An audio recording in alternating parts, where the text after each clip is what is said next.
Assalamualaikum warahmatullahi wabarakatuh. Kembali lagi di YouTube channel saya. Hari ini kita akan bahas segala sesuatu yang berhubungan dengan bahasa. Nah, kalau di teori sih bahasa itu sebagai alat komunikasi ya, itu memang betul, sangat-sangat betul sekali. Tapi di sini kita juga bisa memposisikan bahasa sebagai hobi. Artinya kalau untuk kemampuan komunikasi kita memang harus fokus pada bahasa tertentu. Tapi ketika itu hobi, ya kita tidak perlu untuk mendalami. Hanya saja kita tidak boleh juga untuk sekedar membuat bahasa itu hanya buat senang-senang aja gitu. Jadi tetap dipelajari tapi tidak didalami ya. Nah, ini ada Mbak Wida yang punya cerita unik tentang bahasa. Saya akan meminta Wida untuk cerita kepada kalian semua yang mungkin bisa dipikir lagi ketika mau mengambil sebuah jurusan gitu ya. Ini masih berhubungan dengan sekolah juga. Kita nanti juga akan bahas yang lain seputar bahasa. Ya, gimana Mbak Wida itu ceritanya tentang sampean yang mau beberapa kali pindah jurusan gitu katanya ya. Ya, jadi gini kan waktu pertama masuk di sekolah itu pembagian kelas nih, udah saya dapet kelas IPA. Saya waktu itu kan jurusan pertama IPA, jurusan kedua kalau nggak salah bahasa, terus saya masuk di yang ke IPA. Habis itu saya udah masuk kelas nih, pertama kali lihat teman-temannya langsung gimana ya, kayaknya feelingnya tuh ini bukan kelas saya gitu. Nggak tahu kok saya tiba-tiba feeling ini tuh bukan kelas saya gitu. Habis itu saya nemuin nih bu guru BK, minta, Bu saya pengen pindah ke jurusan bahasa karena opsi yang kedua saya itu bahasa. Terus ditanyain segala macam kenapa, alasannya, baik buruknya gitu. Udah, habis itu saya ke bahasa lah. Mungkin karena masih penyesuaian ya, jadwal pelajarannya itu masih kayak rumpang gitu. Ada beberapa yang belum masuk, terus ada beberapa yang masih double gitu. Lah waktu itu saya kok di kelas itu juga rasanya aduh lagi kok kelasnya gini, nggak sesuai sama ekspektasi saya. Padahal saya pengennya kayak gini. Di kelas nggak ada yang kayak gitu. Jadi sekolah tuh ya kayak di kelas kayak males, ntar ngobrol tidur, habis itu istirahat jajan ngobrol tidur gitu aja pulang, kayak nggak ada gregetnya. Habis itu saya bilang lagi sama bu guru BK, Bu saya pengen pindah lagi, tapi kali ini prosesnya agak nggak semudah tadi, saya dipanggil sana dipanggil sini gitu. Habis itu dikasih izin masuk ke kelas IPA lagi. Habis itu waktu kelas 12, waktu itu masih pemadatan UN, baru saya kecewa. Kenapa kok nggak ambil bahasa aja?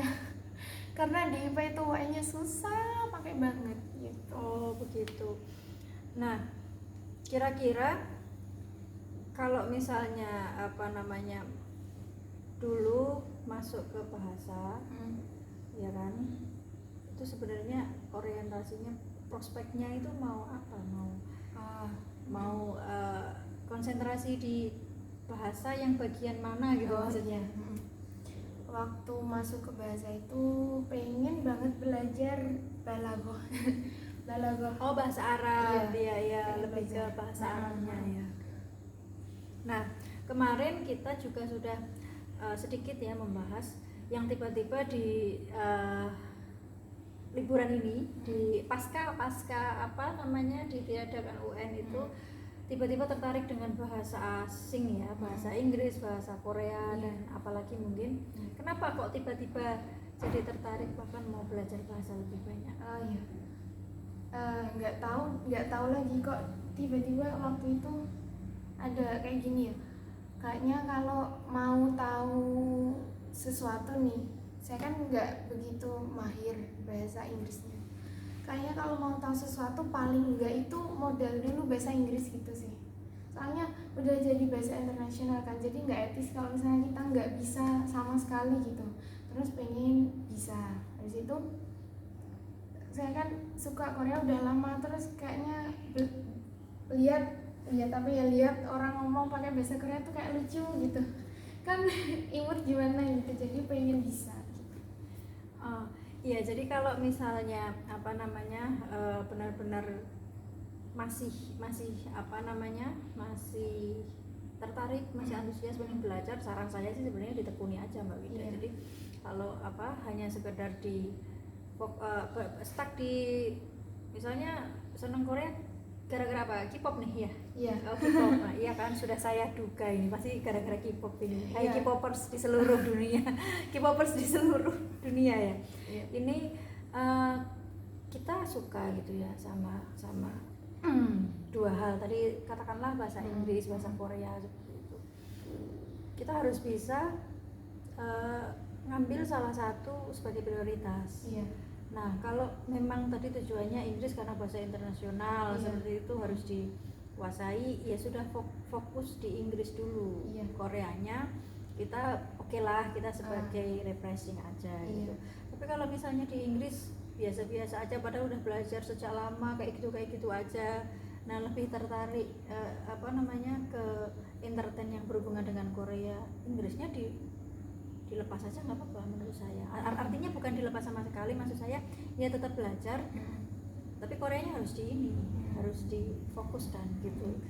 Karena ini kebetulan saya sebagai alumni jurusan bahasa gitu kan, saya itu mikirnya gini, kalau kita suka dengan bahasa asing, apapun itu bahasanya, ya kita suka sama salah satu bahasa selain bahasa Indonesia. Ya kalau bahasa Indonesia itu wajib ya, wajib cinta bahasa Indonesia. Kita suka bahasa asing, itu kita harus pegang, apapun itu. Nggak usah mikir apa namanya nanti bagaimana, nanti apa namanya terus buat apa, pasti ada gunanya. Pasti ada gunanya. Itu saran saya ya. Oke, kita kembali lagi ke soal yang tadi, bahasa tadi. Antara dua bahasa yang disebutkan, lebih dominan yang mana sebenarnya? Inggris pasti. Soalnya dari kecil kan, maksudnya dari SD itu ada pelajarannya. Jadinya kalau misalnya mendalami itu pasti lebih mudah yang itu. Lebih mudah yang Inggris pasti. Oh. Berarti harus lebih banyak mendengarkan. Kalau tadi kita apa namanya sepakat ya, lagu itu bisa membuat kita lebih cepat senang sama bahasa, mungkin lebih cepat bisa juga. Nah, proporsinya harus diperbanyak untuk dengerin lagu Inggris agar telinga kita terbiasa. Nah, itu nanti harus apa namanya dicari juga itu vocabnya, dicari di kamus seperti itu.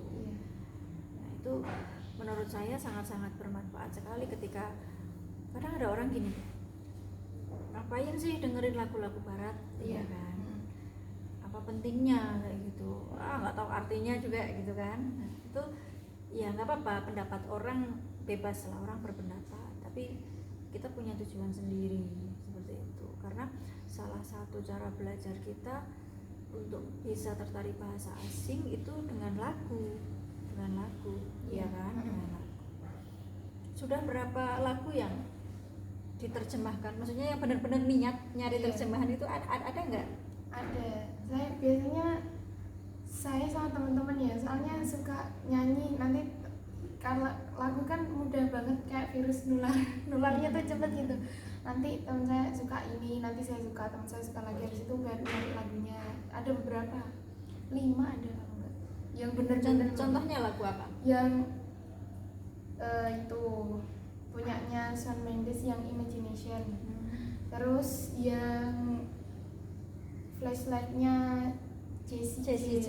Ya, terus Prestige punyanya Jessie J. Terus Trouble is a Friend punyanya Lenka. Itu ya emang kita nggak ngikutin banget lagu yang baru apa, tapi kalau misalnya terus dengar suka terus cari maknanya gitu, cari artinya dulu lah paling nggak, terus nanti ya enak gitu, nanti pasti suka. Oh iya. Kalau Korea tadi, Iya. kira-kira kan apa namanya Inggris sudah benar-benar Iya. diterjemahkan. Ada nggak Korea yang juga dicari artinya? Belum. Kalau artinya dikit-dikit, tapi kalau maknanya benar belum. Berarti memang apa sudah ada modal untuk apa belajar bahasa asing yang bagus. Ya, semoga. Nah ini semoga bisa membuat kalian untuk tertarik dengan bahasa lewat lagu, dicoba saja karena sudah betul-betul terbukti. Nggak hanya Wida, saya yakin banyak juga yang merasakan bahwa belajar bahasa itu paling enak itu dengan lagu. Selain itu mungkin bisa kalau saya boleh kasih saran nonton drama ya, film itu. Karena memang yang nggak bisa dipungkiri kita sekarang sudah betul-betul mau tidak mau harus memaksakan diri untuk apa namanya terbuka sama dunia luar. Semua sekarang akses kemana-mana sangat mudah sekali. Ya bahkan kalau ini kita kayak gini ada translate Englishnya Keren. Nah itu nanti bisa disaksikan sama orang-orang dari luar juga seperti itu. Nah, sekian dari kami. Terima kasih banyak sudah menyaksikan. Semoga bermanfaat. Saya akan coba terus ngobrol sama teman-teman yang kita sharing-sharing, bisa saling berbagi ilmu. Selamat beraktivitas, selamat malam, semoga sehat semuanya. Assalamualaikum warahmatullahi wabarakatuh. Waalaikumsalam warahmatullahi wabarakatuh.